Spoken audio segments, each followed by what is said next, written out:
נחלנו וחוכמה רבנו רבי נחמן ותגל שמחה נח נחמן נחמן ומזיכותו יגן עלינו וישראל אמן בשם השם נעשה והצליח. Tu continues les malachim pour J'ai déjà le truc, je sais pas. Il nous a pompé. il a piqué. C'est bon, Hachem.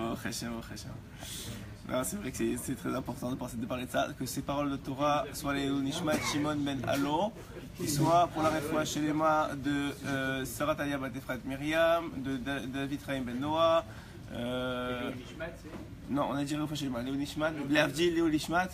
Vous avez qui? David Ben Boucha, Vélinet Bat Simcha et refoua Shelema, Léavdil et refoua Shelema dans la Mo Israël. Ou Efrat, Dov Eliaou Ben Gmara. Dov Eliaou Ben Gmara. Et Yaakov. Et une grande aslacha pour Rabbi Yitzhak Cohen. Alors, on a dit.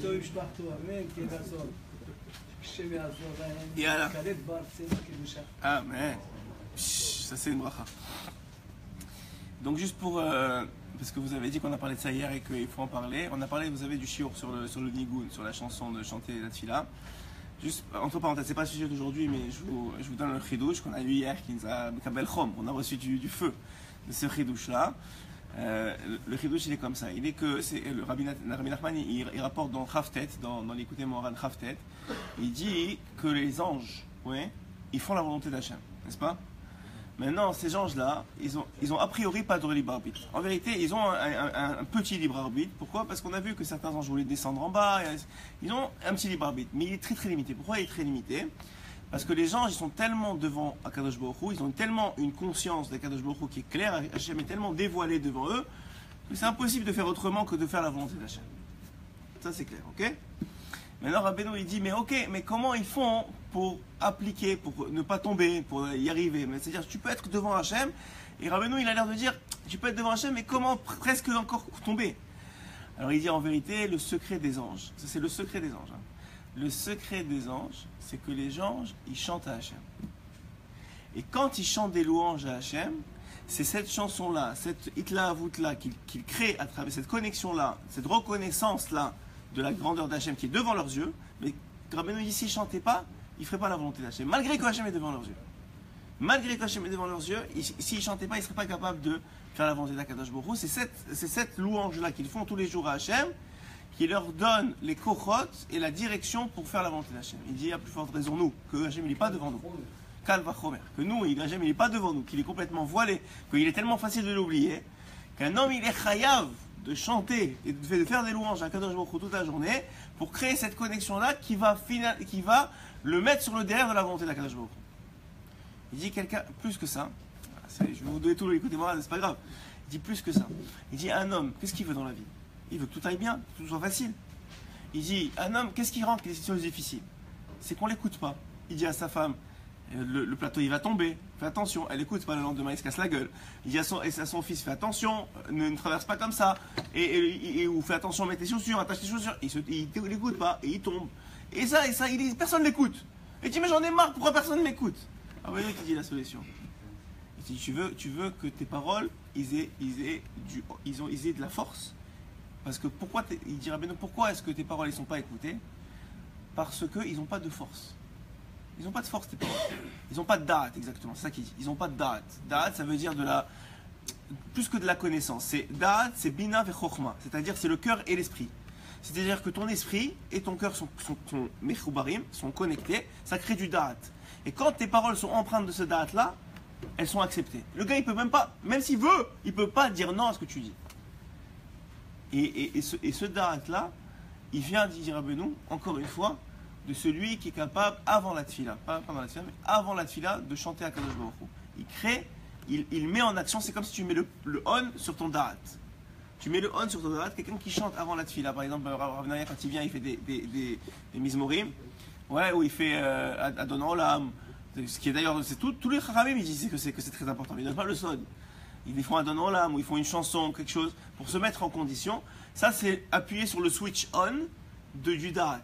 Et une fois que tu as fait ça, la capacité de tes paroles d'être acceptées par l'autre, ta femme, tes enfants ou même le business, sont multipliées lui, il dit, il ne donne même pas multiplier, il dit ils vont être acceptés. Mais moi, je vous dis, ils sont multipliés énormément, parce que probablement que notre chanson, peut-être notre darat, elle a un peu de gomme, mais elle est fortement, fortement influencée par ça. Donc ça vaut la peine.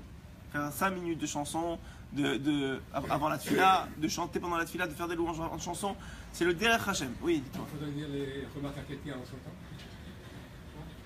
Quand on fait une remarque à quelqu'un, est-ce qu'il faudrait le faire en son temps? Benoît, il dit, il ne faut pas faire de remarques. Tout court. Il dit, on n'est pas, je vais vous dire, on ne peut pas comprendre des choses comme ça. Je sais pourquoi.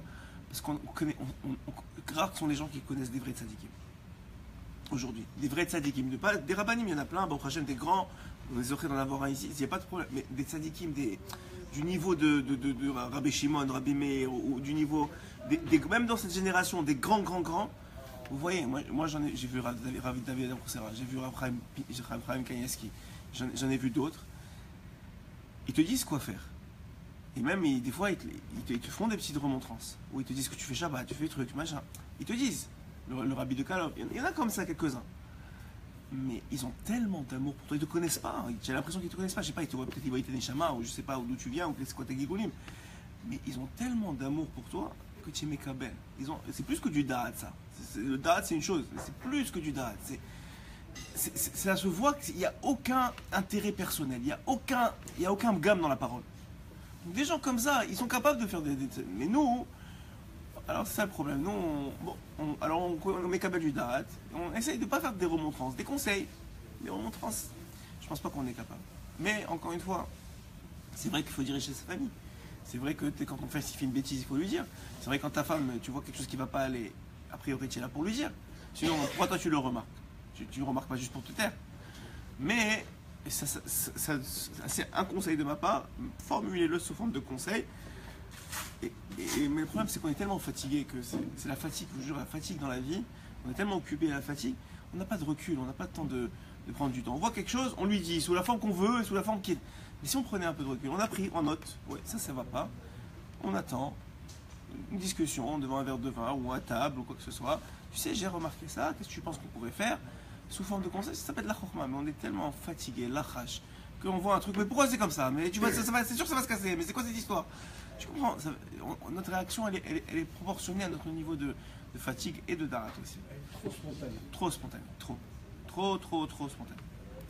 Ok, alors je reviens à là où ce que je voulais parler aujourd'hui, qui est aussi un enseignement de Rabbeinu, mais qui est avec un commentaire sur l'écoute morale basé sur le Chida Kadosh. Le Chida Kadosh, Kodesh Kodashim, qui est enterré à Yerushalayim à Ramenuchot, si vous voulez aller le voir. Très spécial, il est enterré à côté de Rav Eliyahu, Mordechai Eliyahu, juste à côté. Apparemment, Rav Mordechai Eliyahu est un Nitzot de la Neshama du Chida, donc ils sont enterrés l'un derrière l'autre. Un peu comme Rabbi Akiva et le Ramchal, qui sont eux aussi des compléments. Le Ramchal, vous savez, est venu faire il veut faire le tikkun des 40 premières années de Rabbi Akiva.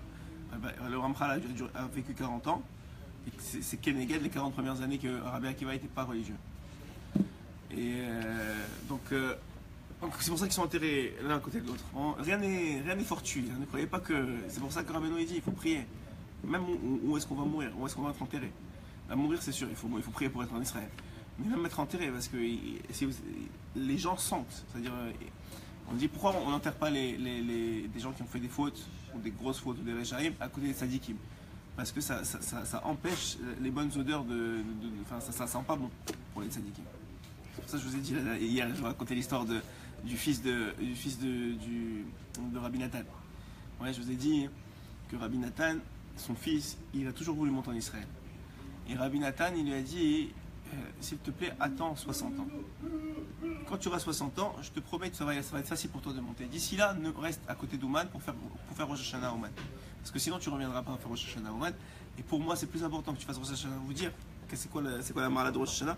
C'est plus important pour moi que tu sois capable de faire Rosh Hashanah à Ouman que tu montes tout de suite en Israël. Parce que tu vas monter.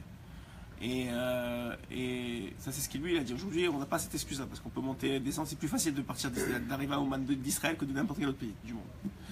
Donc lui a dit ça. Très bien. Il a son fils, Rabbi Yitzhak, qui est d'ailleurs un très grand sadique aussi. Pour ceux qui connaissent le livre Ali Mitroufa, c'est des lettres qu'a écrit Rabbi Nathan Rabbi Yitzhak. Là aussi, tu mets Kabel Chom. C'est des forces incroyables qu'il lui donnait dans ses lettres, le père au fils. Et Rabbi Yitzhak, donc, il a respecté la volonté de son père.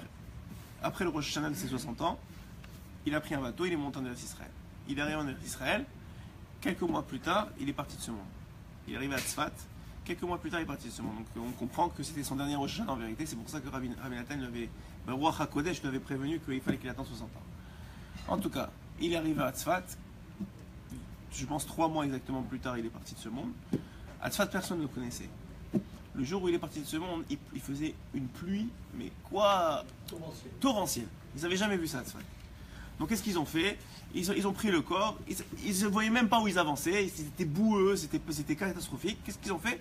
Ils ont pris le corps et l'ont mis dans un trou là où il y avait.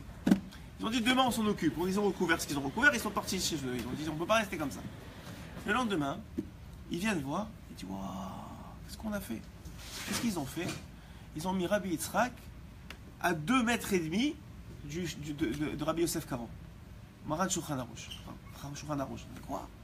Mais c'est très grave. Et qui c'est cet homme-là? Et on n'a pas le droit de faire ça. À côté de Maran Shulchan Aruch, il y a des grands sadikim aussi. On n'a pas le droit de mettre n'importe qui ici. Donc ils ont dit, bon, avant de le déterrer et de l'emmener quelque part d'autre, on va vérifier dans la journée qu'est-ce qui se passe, c'est qui cet homme-là. Et donc ils sont allés voir, à l'époque à Tzfat, il y avait quand même quelques Breslev. C'était l'une des villes les plus anciennes. Vous savez que Tzfat, c'est la seule ville, c'est Rav Kenig qui m'a dit ça un jour, c'est la seule ville dans tout Israël qui n'a pas eu d'Avodah Zarah. Dans tout Israël, c'est la seule ville qui n'a pas connu Avodah Zarah. C'est-à-dire, vous rentrez à Tzfat, vous sentez d'ailleurs qu'il y a une avira très très spéciale, et vous voyez que la modernité n'est pas totalement, enfin il y en a un petit peu, mais c'est très, je pense, de toutes les villes d'Israël, c'est la ville qui a moins, où la modernité est le moins rentrée. C'est encore, c'est plein, c'est encore, il n'y a pas de gros magasins, c'est très spécial Tzfat. Alors ils ont commencé à chercher c'est qui cet homme-là. Ils ont découvert, donc à travers des Breslev, que c'était un homme Anish Kadosh d'abord, mais surtout que c'était le fils de Rabbi Nathan. Et que Rabbi Nathan, qu'est-ce qu'il a fait toute sa vie? Il a évidemment appris de. Rabbi Nathan, c'était un homme géant, c'était un géant en Torah. Même avant de connaître Rabbeinu, il devait reprendre je pense, c'est 23 ou 27 villes dont son beau-père était Rav. Donc ça devait être le Rav de presque 27 villes. Il avait les capacités, c'était un géant en Torah. Et Rabbi Nathan, avant de connaître Rabbeinu, ça. Et après ça, il s'est annulé complètement, il a dit je sais rien, il a tout réappris. Et il lui a dit, donc on lui a parlé de Rabbi Nathan, et on leur a dit que Rabbi Nathan, il a écrit l'écouter à la chot. Ils ont donné à ces gens-là l'écouter à la chot. C'est quoi l'écouter à la chot? Ce qu'il a fait Rabbi Nathan, il a pris chaque halakha du Shulchan Aruch et il l'a développé, expliqué selon les sodotes de Rabbeinu. En fait, il a fait la. Comment s'appelle le livre? L'écouter à la chot, ça s'appelle devant vous. L'écouter à la chot, c'est en plusieurs volumes en fonction du nombre de la chot. Il y a Yoredea, Orachaim, toutes les halachot. Il a complété finalement le travail de Rabbi Yosef Karo. Ils ont dit, ah bon, alors c'est Mina Shamaim qui est là. Et il est encore enterré là-bas, vous allez voir, c'est juste à côté, à droite, à côté de la barrière. Enfin, ça dépend d'où vous venez là, mais il est en face de Rabbi Yosef Karo.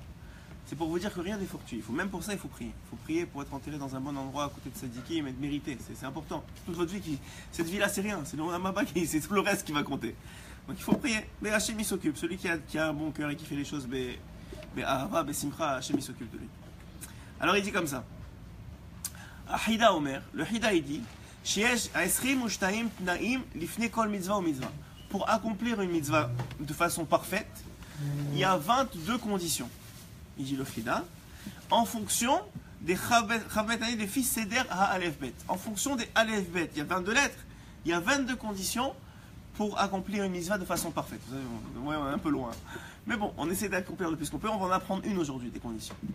Veomer Achida Kadosh, il dit le Chida, Hatnai Ashlishi, le troisième tnaï qui correspond donc à la lettre Gimel, c'est Gila Simcha. C'est de dévoiler la Simcha qu'il y a dans la mitzvah. C'est la troisième condition pour faire une mitzvah de façon parfaite. Il y en a 22, la troisième dont on veut parler ici, c'est de dévoiler la Simcha de la mitzvah. Chez Adam, Ismach Be'asiyat mitzvah. Lorsqu'un homme, il jouit, plus qu'il jouit, c'est-à-dire c'est vraiment il jouit de la mitzvah dans le sens qu'il est joyeux de la mitzvah, dans l'action de la mitzvah, yoter me alfeza vachasef, plus que s'il recevait des millions. Encore une fois, on est un peu loin, mais on va dire qu'il est tellement content, plus qu'il s'y recevait des millions. Chez Adam ikanes le simchat atzuma, lorsqu'un homme il rentre dans une telle joie de faire la mitzvah, chez Olchim lilmod Gemara, lorsqu'il va étudier la Gemara, Be'ezat Hashem, il sera toujours en train d'essayer d'apprendre plus. Par exemple, il prend un exemple pour la Gemara, puisqu'il a cette simcha là, comme s'il recevait des millions à chaque mot, il va toujours y avoir, on peut pas, il n'y a pas besoin de volonté, il est tout le temps en train d'essayer de trouver plus de temps pour faire la mitzvah. Omer Achida Kadosh, il dit le Chida, chez la mitzvah atzma en shum sachar. C'est ce qu'il dit le Chida. Sur la mitzvah elle-même, il n'y a pas de sachar. On va expliquer ce que ça veut dire. Il n'y a pas de récompense.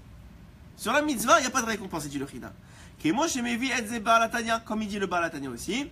Chez Nebuchadnezzar asa psia achat. Nebuchadnezzar, qu'est-ce qu'il a fait?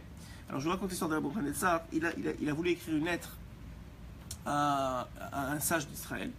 Quand il a écrit la lettre, il a d'abord dit shalom au sage et après il a loué le Dieu d'Israël. Quand il a donné la lettre à son envoyé et l'envoyé il allait partir. Il était à peu près à 3 pas de lui, enfin il était à 3 pas de lui. Il allait partir et là il s'est rendu compte, oh attends, j'ai dit shalom d'abord, j'ai dit bonjour d'abord à l'élève avant de dire bonjour au maître. Ça se fait pas, c'est pas kavod. Donc qu'est-ce qu'il s'est fait? Il s'est levé de sa chaise, il a fait 3 pas, il a dit attends, rends-moi la lettre. Il a changé l'ordre des choses, il a remis d'abord la louange à Kadosh Baruch Hu et ensuite il a salué le sage. Ça c'est l'histoire. C'est rapporté dans la Torah. Alors il dit, le Baal Hatanya,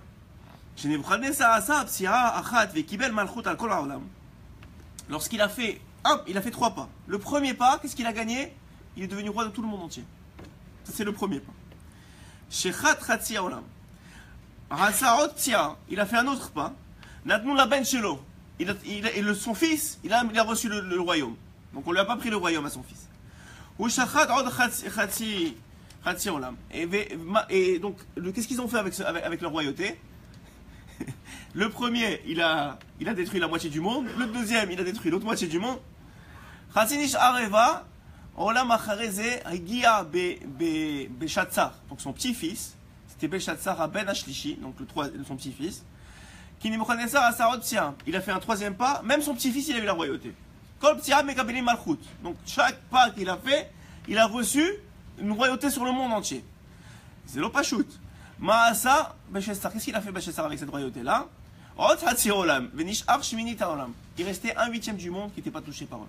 Tout le reste était détruit par la Vodazara, par tout ce que vous voulez. Ils ont fait des choses abominables avec la royauté à eux.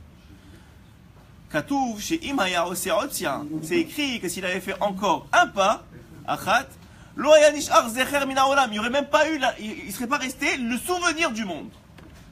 Asba, Malach Gabriel, alors quand il a vu ça, le Malach Gabriel, qu'il allait faire encore un autre pas, Atsaroto, il a arrêté, Gamardou Shalosh Psiot, il a approché le gars qui devait lui donner la lettre, il a approché le gars pour pas qu'il fasse le 4e pas. Il a Razita Maslik, il a dit, tu as fait assez, ça suffit. 3 pas, c'est assez pour toi.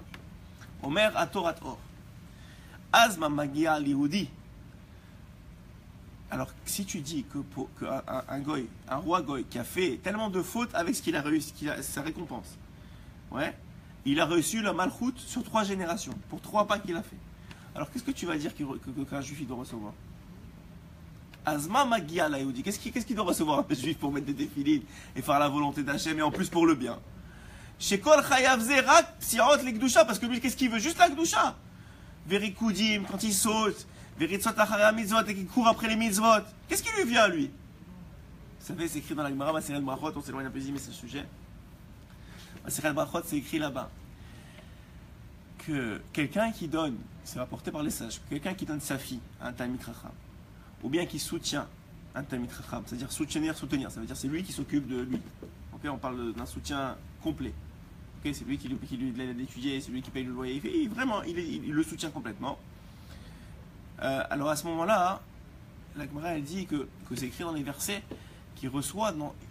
Elle décrit qu'est-ce qu'il reçoit, des palais, enfin des choses extraordinaires. Alors la Gemara elle demande, ok très bien, on me dit qu'est-ce que celui qui aide le Talmid Chacham, il reçoit. Mais le Talmid Chacham lui-même, c'est pas écrit. Alors la Gemara elle dit, ce que le Talmid Chacham lui-même il reçoit, personne n'a jamais vu.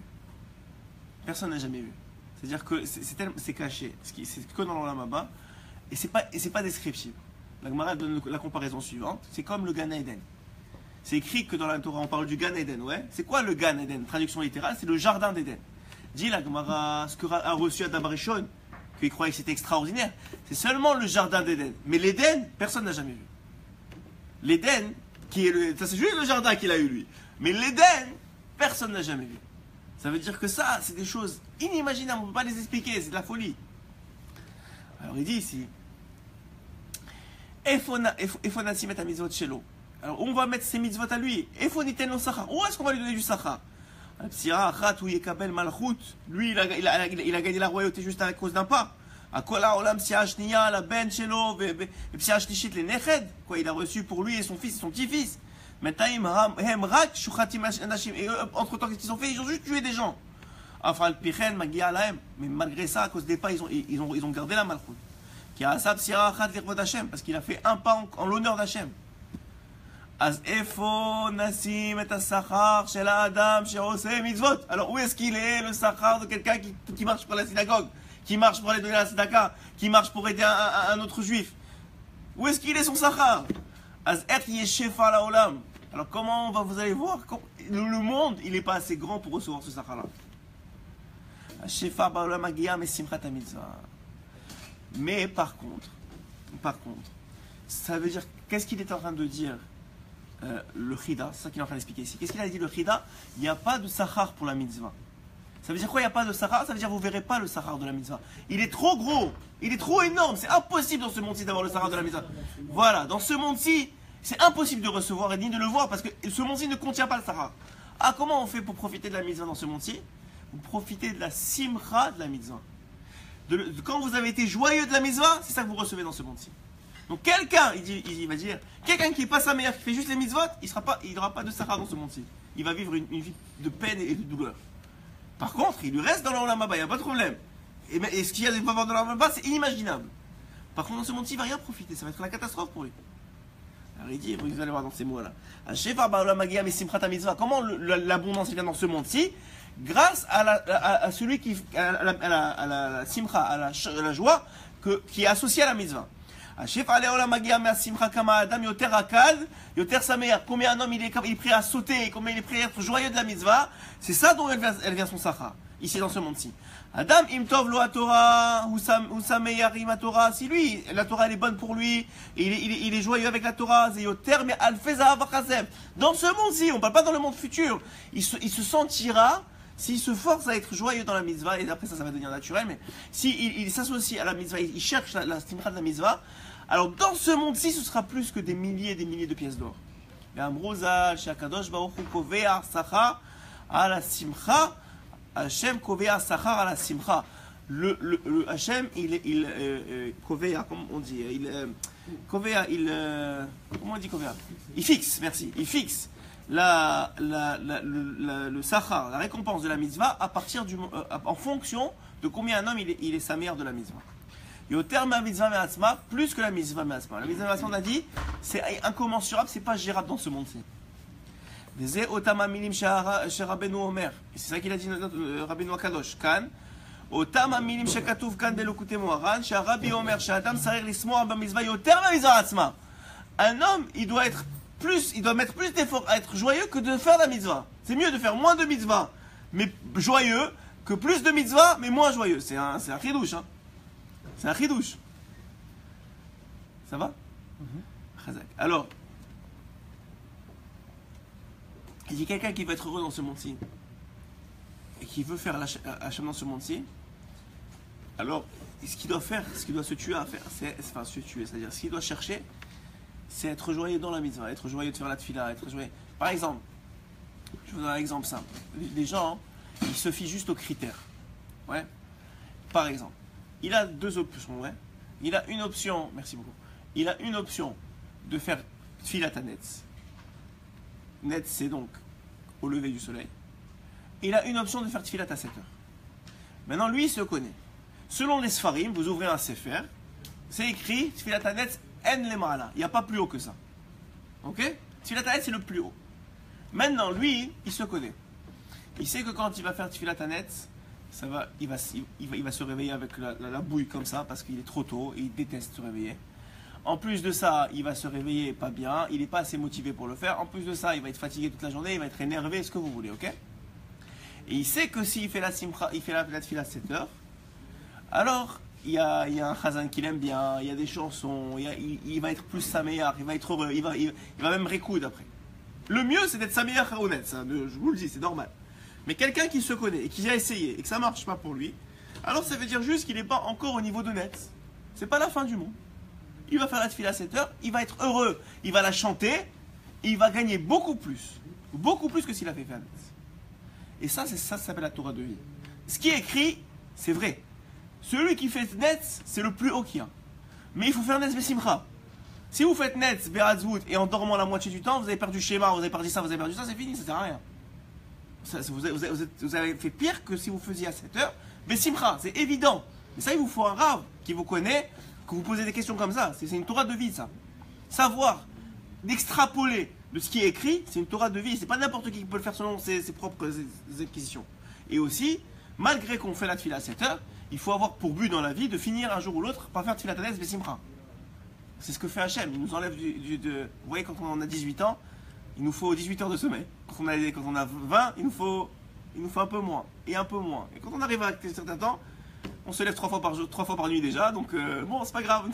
La première fois, on fait tikkun chatzot. La deuxième fois, on fait tikkun aklali. La troisième fois, on se remet à net. Donc vous voyez qu'Hachem aussi il prépare les choses. Non, mais il vous dit ici, Rabbeinu il dit, un homme il doit faire plus attention à être sameach dans la mitzvah que dans la mitzvah elle-même. Donc il dit Rabbeinu, chez Adam ismach ou misha ose a mitzvah besimchat shoter be mitzvah beatzma, misheyesh lo asagat azot yachol lichtov et ze. הוא צריך להגיע לכזו שמחה שהוא בכלל לא רוצה עולם הבא. Il doit arriver à un niveau de simcha qu'il ne veut même pas du olam haba. Son olam haba, il est dans ce monde-ci. Quelqu'un qui kiffe la tefila, quelqu'un qui kiffe les mitzvot, il fait comme le Gaon, il pleure à la fin de sa vie. Et on a demandé au Gaon Devin là, pourquoi vous pleurez, vous avez tout fait dans votre vie. Si vous pleurez, qu'est-ce qu'il nous reste à nous? C'est vous qui avez dévoilé la Torah, qui a étudié tout jour et nuit, vous pleurez. Qu'est-ce qu'il a répondu? Il a répondu, parce que ici, on est capable d'acheter un tzitzit pour quelques zouz. Alors, c'est quoi cette réponse? Ok, je suis capable d'acheter un tzitzit. Et dans le Rambam, je suis pas capable. D'accord, bah alors ça va, c'est pas grave, c'est pas la fin du monde, vous en avez acheté plein de tzitzit. Toute votre vie, vous avez mis des tzitzit. Non, ce qu'il est en train de vous dire, ce qu'il dit Rabbeinu ici, c'est que ici, pour très peu, et de la et comme il a été tellement connecté à la mitzvah de tzitzit, et tellement connecté à toutes les mitzvahs, c'est un exemple de la simcha de la mitzvah, que c'est déjà son olam haba. Rabbi Nathan, il a dit, j'ai déjà mon Mashiach. Moi, mon Mashiach pratique, individuel, je l'ai eu déjà. Ça veut dire ma Géoula personnelle. Il a dit comme ça, ma Géoula, je l'ai déjà. J'ai pas besoin du olam haba pour la Géoula, j'ai déjà. J'ai pas besoin de Mashiach pour la Géoula, je l'ai déjà. Ça veut dire qu'il est en train de faire ça. Quelqu'un qui est capable d'être sa mère dans la mitzvah, il faut choisir. Il faut pas faire. C'est difficile à dire parce que il faut tout faire en vérité. Mais dans notre génération, c'est compliqué. Alors il faut choisir. Il y a des choses qui sont.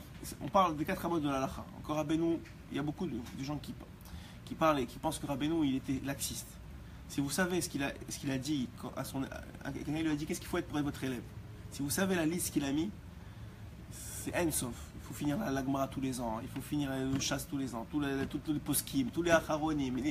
C'est inimaginable. Et une des choses qu'il a dit, c'est on ne s'éloigne pas des 4 amot de la halakha. Donc ceux qui parlent pour dire qu'ils s'en s'éloignent, on ne s'éloigne pas. Par contre, il faut se connaître, et connaître sa génération. Et être capable, parce que si on fait trop sans les kélim, on va finir par transgresser. Et le pire, c'est transgresser. Rabbeinu, il a dit, moi j'ai déjà fini et je vais finir. Donc c'est qu'une question de temps. Donc juste, on te demande au minimum, si tu veux aider à la venue du Mashiach, fais-le. Réveille-toi à Chatzot, fais les Tehillim, viens de la Tfila, fais-le. Mais surtout, ne mets pas des pierres dans les roues. Ça c'est ce qu'on te demande, le principal. Ne ralentis pas la Géoula. Fais attention à Gamabrit. Ne fais pas de faute. Tu veux pas faire de mitzvot? D'accord. C'est pas bien, mais au moins, juste ne tombe pas dans la faute. Ça c'est le minimum. Et ça, il faut faire attention, parce que des fois les gens ils veulent trop faire, et après ils s'éclatent la tête. Hu lomet Torah ki hu sameach im Hashem. Et il étudie la Torah parce qu'il est sameach avec Akadosh Baruch Hu. Hu mekayem mitzvot ki hu sameach im Hashem. Il fait les mitzvot parce qu'il veut être connecté à Hashem, il est content avec lui. Hu mitpael ki hu sameach im Hashem. Il prie parce qu'il est content avec Hashem. En od ki Hashem elokim bashamayim imal v'ala en od. C'est-à-dire, il dit, de la même façon qu'Hashem il est en haut, pour lui Hashem il est aussi en bas. Il a connecté tellement, il est tellement sa meilleure de la mitzvah, que de la même façon qu'il est en haut, il est en bas. Hu me Hashem, chutz me Hashem, en shum davar. Il dit, à part Hashem, il n'y a rien dans sa vie à cet homme-là, qui arrivait à faire ça. Ce conseil que je vous donne. Klom Lokayam, il n'y a rien qui existe. Et c'est vrai, ça n'existe pas s'il n'y a pas Hachem. C'est sûr, ça se détruit automatiquement. Hachem, il a des anges, comme c'est rapporté dans la Gemara, vous le disiez la dernière fois, il a des anges, et c'est à l'écouter Moran aussi, je pense que c'est le 4, qui là-bas, il y a un ange pour chaque herbe, qui lui dit Gdal, grandis. À chaque seconde, il dit à l'herbe, grandis, grandis, grandis. Et l'arbre, il grandit. Chaque ange, c'est qui dirige l'ange? C'est Hachem. Hachem, il a mis pour chaque herbe. Vous imaginez pas pour un juif. Hein. Combien on a d'anges autour de nous, qui nous protègent, qui nous dirigent, qui font attention à nous. Il y en a plein. Et il y en a d'autres qu'on crée qui ne sont pas des bons. Mais en tout cas, ceux qui sont protecteurs, ils sont là. Il y en a des milliers. Klum lo kayam, כשעושים את מצוות בחזות שמחה גדולה שהוא לא רוצה שום שכר עולם הבא, quand il arrive à faire la mitzvah, juste pour la mitzvah, il n'a même pas besoin du olam haba tellement il kiffe la mitzvah, רק מחכה לעוד mitzvah, il attend juste une autre mitzvah, c'est ça qu'on dit sachar mitzvah. Pour quelqu'un qui est dans ce niveau-là, c'est quoi la récompense du mitzvah? C'est une mitzvah. Parce qu'il kiffe tellement la mitzvah, il kiffe tellement la connexion, il se sent tellement faire la volonté d'Hachem, il sent tellement qu'Hachem il aime au moment de la mitzvah, qu'il veut juste une autre façon de se connecter, encore une autre façon de se connecter. Ou l'od, tikkun chatzot, ou l'od va tikkun, et encore un autre tikkun chatzot, il n'a pas fait exprès de changer et un autre va tikkun, et un autre filat netz, et un autre ça, et un autre ça. Ou l'od c'est shum sachar kan baolam, il veut pas de récompense dans ce monde-ci. Ou rak rod c'est et atzivouy, il veut juste le commandement. Chez la Kadosh Baruch Hu, il lui dit Hu tziva et mitzvah azot, que c'est sûr que c'est Hachem qui m'a demandé de faire ça. Ok, si je suis sûr que c'est Hachem, alors c'est génial. Hu asa mitzvah, hu kol kach nehena me'al mitzvot. Il kiffe tellement des mitzvot. Arshav yelanu perush la Gemara. Et maintenant on va comprendre la Gemara. Hakasha beyoter, qu'il y a une très très grande kusha dans la Gemara. Bechol hashas. Il lui dit que c'est la plus grande kusha de tous les chasses. Je vais vous dire maintenant, selon ici le commentaire Eshmoharan, c'est quoi la plus grande question sur toute le chasse? Hagmara omeret bebrachot. C'est écrit dans Marsechet Brachot. Dafret Amud Aleph. Gadol hanene migia kapav yoter miyere shamayim. C'est écrit dans la Gemara. Il est plus grand celui qui kiffe que celui qui est yere shamayim, qui craint le ciel. Et pas seulement qui kiffe de quoi? Du fruit de ses mains. Il est plus grand celui qui kiffe que celui qui craint le ciel. Donc, ceux qui ont voulu trouver une porte de sortie dans cette Gemara, ils ont dit, il est plus grand celui qui travaille dans son coin, et qui kiffe de son travail, il gagne de l'argent, il réussit, il travaille et Bemouna, avec Halakha et tout, mais il travaille, et il kiffe que celui qui est Shamayim, et qui étudie, qui s'assoit, et qui se tue pour arriver à la Torah. Il est plus grand, selon la Pshat Pachout. Adam Ovet Patach Makolet, et il donne un exemple. Un homme, il travaille dans une makolet. Marviach Bachodesh $10,000, il gagne $10,000. Je ne sais pas si quel makolet gagne $10,000 par mois, mais bon, on va en ouvrir plus sinon. Alors, il gagne $10,000 par mois. Il est plus grand, il est mieux il explique ce que les gens ils ont voulu comprendre de cette phrase-là. Il est mieux qu'un avraire qui est assis ou vous qui venez étudier la Torah. Et pendant ce temps-là, qui gagne rien. Rak bisionote, juste des hontes. Arbe apikorsim, niyu apikorsim et mamar azé. Beaucoup de apikorsim, donc de ceux qui sont rebellés contre la Torah, ils sont devenus apikorsim grâce à cette phrase-là, à travers cette phrase-là. Anashim alchou la'avod azvu et yeshivot. Ils sont partis travailler, ils ont laissé les yeshivot. Echad ba le rosh yeshiva shekashe lo hamamar shel mishnah tov Torah im derech eretz. Et un homme, il est venu voir, il était à l'Eshiva, il est venu voir son rave, il lui a dit, c'est écrit, c'est bien la Torah avec Derech Eretz. Derech Eretz, c'est là que c'est travailler, donc il faut que j'aille travailler. Amarlo Moutav Sheteda, il faut que tu saches. Et kol la chasse, tout le chasse, Verak Ma'amar Echad, Shura Achat Yekasha, et c'est juste ça que tu as trouvé pour que ce soit caché pour toi. Mais Asher Lefer, c'était Taretz, mais Amar Echad, Loteda, Shum Davar Shetiyam Aretz Kamor. C'est mieux que tu saches juste ça pour ne pas être un maretz que tout le chasse. Alors, Rabbeinu il dit Derech Eretz Beruchaniut. Derech Eretz c'est quoi? C'est pas Derech Eretz le travail. Derech Eretz c'est les midot, ce que je vous ai toujours parlé, qui est le préambule à l'étude de la Torah. Derech Eretz c'est la savoir-vivre, la façon de se comporter. Donc, Beruchaniut. C'est pas Bekashmiut, c'est pas travailler le Derech Eretz. Ça c'est un emploi familier du mot Derech Eretz. Le mot Derech Eretz, c'est les midot. Mais Derech Eretz Kadma la Torah, c'est écrit Derech Eretz Kadma la Torah. Pourquoi? Parce que, comme je vous ai dit, la Torah, elle prend le goût de qui vous êtes. Ze hamidot tovot, c'est les bonnes midot. Aval, kipshut ou derez la avot, if charlas beretze. Mais si tu utilises le pashut, que c'est derez, ça veut dire travailler, ça marche pas. Omer achida, il y a kadosh, il dit le chida. Apshat ou kaze, voilà, je vais vous expliquer ce que dit la Gemara. Hanehene migia kapav, celui qui, ça veut dire quoi? Celui qui profite du produit de ses mains. Shehu metageya be mitzvah, celui qui profite, il a peiné dans la mitzvah, il profite de la simra qui est avec la mitzvah. C'est ça. Chez Oumad Guillard Roked, que lui, il saute, il est tellement sa meilleure qu'il saute, il chante d'avoir fait une mitzvah. Omit Ametz Lismoar, il est tellement content. Zéa Kavana Hanene, il kiffe sa mitzvah, son travail, c'est-à-dire le travail de la mitzvah, le travail de l'étude, le travail de ce que vous voulez, de la tzedaka, il le kiffe. Chez Oumad Guillard Ima Mitzvah Roked, il chante, il fait un avec la mitzvah. Mais sa meilleure chita, Ve'ilo Acher Yoshev Lomed Besheket, Benachat, Im Koste. Mais il y en a un autre, il vient, il étudie, mais avec un costé, et tranquille, il dit même pas à votre voix sa Torah. Il vient au gars, et un petit truc là, bon, un petit gâteau. Velo mit ametz, mash nirnas la moach nirnas. Il essaye pas de plus qu'il faut, quoi. Est-ce qu'il rentre, il rentre. J'ai chez mit ametz, humad mitgia limud. Humad mitgia besimcha, celui qui peine. Ouais, c'est écrit, quel est le vrai repos? La Gemara, elle dit, le vrai repos, c'est celui qui a travaillé. C'est lui qui peut profiter du repos. Celui qui ne travaille pas, il ne peut pas profiter du repos. Celui qui est tout le temps en repos, il est tout le temps sur la plage, mais il ne profite pas. Ça ne s'appelle pas du profit.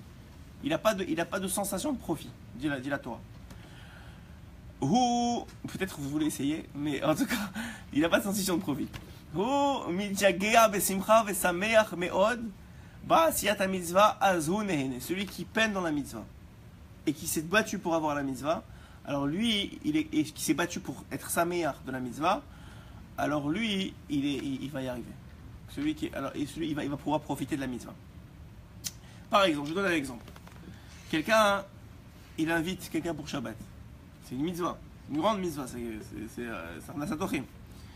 Maintenant, vous allez voir, d'Afka cette semaine-là, qu'il a invité. Les autres semaines, par rapport aux autres semaines où il n'y a pas d'invité, les enfants ils vont être plus difficiles. Les courses, impossible à faire.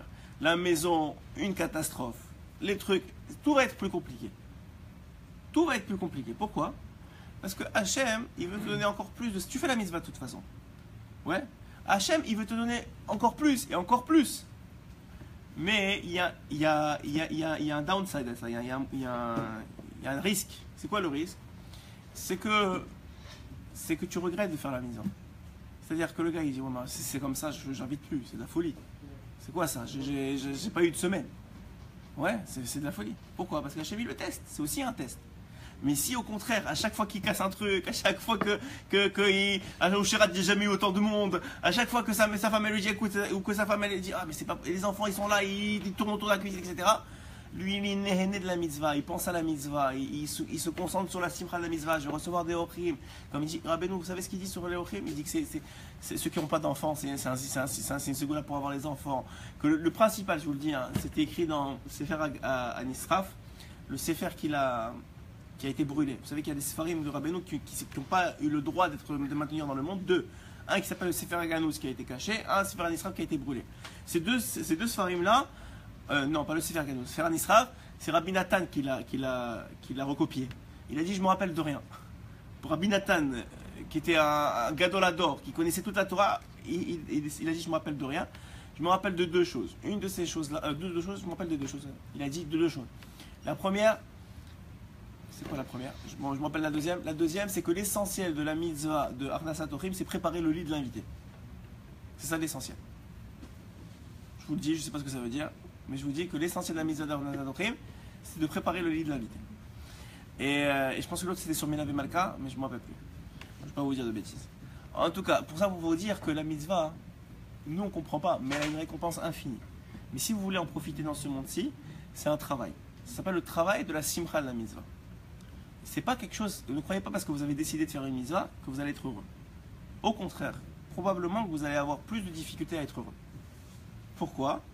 Parce qu'il y a un sahar, et le sahar de ce monde-ci, c'est-à-dire le fait de profiter de ce monde-ci, il vient du travail de la simcha. C'est pas, encore une fois, c'est pas quelque chose qui vous est magia. C'est déjà assez bien qu'on vous donne une mitzvah à faire. Vous devez déjà remercier pour ça. Si on savait c'est quoi le sahar, que personne ne sait c'est quoi ce sahar-là, on serait très content de faire des mitzvot. Maintenant, on ne sait pas c'est quoi le sahar et ça fait partie du libre arbitre. Mais on vous donne quand même des mitzvot. Vous donnez, bon, tous ici, vous êtes dans un cours de Torah. Vous êtes tous ici en train de c'est d'accord, vous venez de finir la tefila, c'est des mitzvot en-sof, vous venez de faire. Vous avez mis les tefilines, si vous savez la marée de tefilines qu'on a étudiée hier, c'est inimaginable. Vous avez fait des mitzvot, mais on n'est pas conscient. Donc, puisqu'on n'est pas conscient, on n'arrive pas à être sa meilleure. Une des façons d'être sa meilleure, c'est de louanger, de remercier Kadosh Baruch Hu pour les mitzvot. Ça prend conscience à l'individu de la simcha. Maintenant, on revient à la connexion. Je me demandais pourquoi on avait parlé de ça au début du shiur. Celui qui chante, aussi, il va rentrer de la simcha dans sa vie. Celui qui chante Bémet, qui chante la tefila, qui chante des louanges, qui est avec ses enfants et qui commence à chanter. Je vous dis, moi, mes enfants, quand je dis. Des fois, je suis dans la voiture, je les amène le matin. C'est pour ça que j'arrive toujours un peu juste au shiur. Je les amène le matin. Et mon fils, l'avant-dernier, il a 3 ans maintenant. Et bon Hachem, je chante, mais pas des chansons, je Toda Hachem, je commence à répéter la même chose avec un nigoud. Et bien vous savez pas quel kiff, moi je suis son père maintenant, quel kiff quand il commence à chanter tout seul. Il dit Toda Hachem, il commence à chanter dans la route, ouais. Il a 3 ans le petit. Vous imaginez, si moi ça me fait un kiff de malade, combien Hachem il kiffe de nous quand on chante pour lui. Moi, je suis un homme de chair et de sang avec toutes les et la route qui est difficile, et j'en ai marre tous les matins et tout ça, et je kiffe de ça. Vous dites, mais Hachem, comment il kiffe? Il doit être, quand quelqu'un il chante pour lui, il doit être aux anges. Aux anges, c'est drôle à dire. Bon, et Madame Lomet Torah, bli simcha, bli rikoud, bli nigoud, quelqu'un qui étudie la Torah, bli simcha, sans rikoud, sans sauter, sans nigoud, sans chanter, voilà, c'est incroyable, voilà, sans chanter. Azrak tovlo l'olamaba, ce sera juste bon pour lui dans l'olamaba. Ne vous attendez pas, si vous faites la Torah sans simcha, sans rikoud, d'avoir un rendu dans ce monde-ci. Rabbi nous dit c'est clair, c'est pas le seul rendu dans ce monde-ci vient de la simcha de la mitzvah. Il aura juste le olamaba, c'est déjà très bien. Il aura juste le olamaba. Aval imhu lama Torah im nigud. Mais s'il chante la Torah, besimcha avec joie, verakad et en plus il saute après la Torah, il saute de joie. Ima simcha vesamach ima mitzvah. Il est content de la mitzvah. Az ashrecha baolamazé. Alors heureux il sera dans ce monde-ci. Atatochal mishufra shufra baolamazé. Tu mangeras des intérêts de la mitzvah dans ce monde-ci. Yelecha shefa shefa. Tu auras du shefa, encore du shefa et encore du shefa. De l'abondance, encore de l'abondance et encore de l'abondance. Adam shemit palel lomed vesameach im limud. Sameach im atfila. Maftiach achida. Il garantit le chida kadosh. Achil mishufra shufra baolamazé. Il mangera des fruits dans ce monde-ci. Ashrecha baolamazé, heureux tu seras dans ce monde-ci. Atatismar ba mitzvah. Tu seras heureux. C'est pour ça que vous voyez des gens, ils n'ont pas fait beaucoup de mitzvot dans leur vie. Bémet, ils n'ont pas fait beaucoup. Mais ceux qu'ils ont fait, parce qu'ils étaient tellement rares, vous savez quand arrive par exemple la mitzvah de Matzah, tout le monde est content. Pourquoi tout le monde est content? Ou en tout cas, ou Sukkot, tout le monde est content. Pourquoi? C'est une fois dans l'année. Donc, comme c'est un nouveau truc, alors c'est plus facile d'être content et de préparer et d'être sa meilleure de ça. Et les enfants aussi, tu vois. Alors celui qui a fait peu de mitzvot dans sa vie, les peu qu'il a fait en général, il les a fait besimcha. Et vous voyez, par exemple, moi j'ai comme ça un exemple en tête, je connais un gars, un homme, qu'il a pas fait grand chose dans sa vie. Ni Shabbat, ni truc. Il a fait une chose bien. Il a fait Kivud Avayim. Mais un vrai Kivud Avayim. Besimcha. Son père, il habitait chez lui des années, jusqu'à sa mort. Un vrai Kivud Avayim. Et je vous dis, cet homme-là, il était tout le temps sa mère. Et maintenant, je crois que je me demandais toujours, mais il fait rien. Il fait rien. Il fait pas Torah, il fait pas mitzvot, il n'y a pas la tefila, il fait pas Shabbat. Comment il peut être sa mère? Maintenant, je pense que je comprends. Il a fait une mitzvah, mais cette mitzvah, il l'a faite au top. Et la simcha de cette mitzvah-là, elle lui récompense en son lamazé. Bémet, je vous dis, il était tout le temps content, et c'était son père, c'était, quand je vous dis mitzvah, minamoufra. Adam shemit palel lo de sameach im alimud, sameach im atfila, maftiach achida, achil mishufra shufra baolamazé. C'est ça qu'il mangera dans ce monde-ci. Ashrecha baolamazé atatismar ba mitzvah, titiagar be mitzvah, titiagar be rikut, tashmir kaze shefa. C'est ça qui amène le shefa à l'abondance dans ce monde-ci. Millioni milliardim, des millions des milliards. Kefi asimcha sheu sameach kachahu mamshir shefa. C'est seulement grâce à la simcha qu'il amène sur lui le shefa. Pitom yelo dira. Comme ça, il va avoir une maison. Yelo she'ar dvarim. Il va avoir plein de portes, plein de choses. Il va recevoir plein de cadeaux seulement grâce à la simcha qu'il aura eu. Et ça, quelqu'un qui fait la mitzvah avec simcha, c'est plus grand que quelqu'un qui fait la mitzvah avec crainte. Parce que quelqu'un qui fait la mitzvah avec crainte, il n'est pas sa meilleure. Il a juste peur de recevoir les coups. C'est ça la Yireh Shamayim. C'est ça qu'elle veut dire la Gemara. Quelqu'un qui est né, ça veut dire qui goûte, qui profite, qui kiffe la simcha. C'est sûr qu'il est plus grand que le Yireh Shamayim. Pourquoi le Yireh Shamayim, qu'est-ce qu'il le fait comment lui? Il le fait juste par peur. Il a peur. Mais lui, c'est pas de la peur. C'est un kiff, il a dépassé la peur. C'est ça qu'elle veut dire la Gemara. Mais Kayem et mitzvah bir abib shitut, lui non, kol yelecha ma shatat sarir. Tu auras tout ce que tu veux. Imadam yesamer be mitzvah achida maftiach lo, il lui garantit le chida. Shalide simcha be mitzvah tatucha le aftiach dira. Shi yelecha beemet dira. Tu auras tout ce que tu veux. Pourquoi? Parce que le sachar shel olam hazeh, c'est la simcha shel mitzvah. Amar achida en sachar ba mitzvah, ma kavana? Chez en sachar ba olam hazeh. A sachar shel olam hazeh c'est la mitzvah. Le sachar de ce monde-ci, c'est la simcha. C'est ça le secret. C'est pour ça que Rabbeinu il dit, on va finir par là. Il dit dans Sefer Hamidot, il dit dans le haut, dans la section de Simcha, il dit celui qui est sa meilleure, il réussit. Pourquoi? Voilà, on vient de comprendre pourquoi. Ça attire le bien, La Simcha de la mitzvah, elle attire tout. Et tu mangeras et dans ce monde-ci, et dans l'Olam Haba. Combien il faut. Et sachez que c'est pas parce que maintenant vous savez on finit toujours comme ça par un petit remise, on retombe de nos orotes.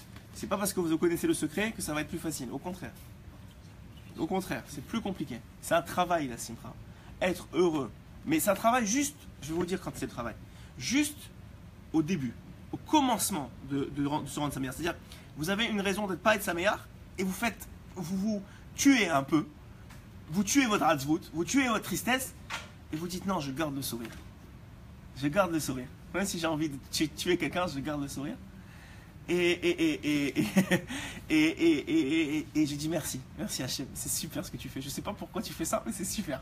Et tu es comme ça, et vous allez voir, les 2-3 premières minutes elles vont être difficiles, mais après ça y est, vous êtes rentré dans un mode de simra, c'est fini. Vous pensez même plus à ce qui est arrivé. Et vous faites le balai de tout ce qui est cassé, et vous ramassez ce qui est cassé, Bessimcha. Et vous faites la mitzvah, Bessimcha. Et vous faites le ménage de Pessar, Bessimcha. Et vous venez à les premières minutes de sommeil que vous ratez, vous vous réveillez, vous êtes là. Oh, pourquoi? C'est trop fatigant. Ouais. Dites-moi sa mère. Non, il y a là. Je me bouge, ça c'est difficile. Ça c'est la avoda. C'est ça la avoda de Simcha. Mais après ça, elle est mamshir. Sur toi. Et c'est ça le sachar be'olam hazeh. Le chida il est maftiar. Que c'est le seul sachar dans l'olam hazeh, c'est la simcha shel mitzvah. En sachar ba mitzvah. Zerak l'olam haba. C'est seulement l'olam haba. Personne n'a vu le sachar de la mitzvah. Par contre, ce que vous allez voir dans ce monde-ci, c'est la simcha que vous allez être associé à la mitzvah. Rabbi Hanania,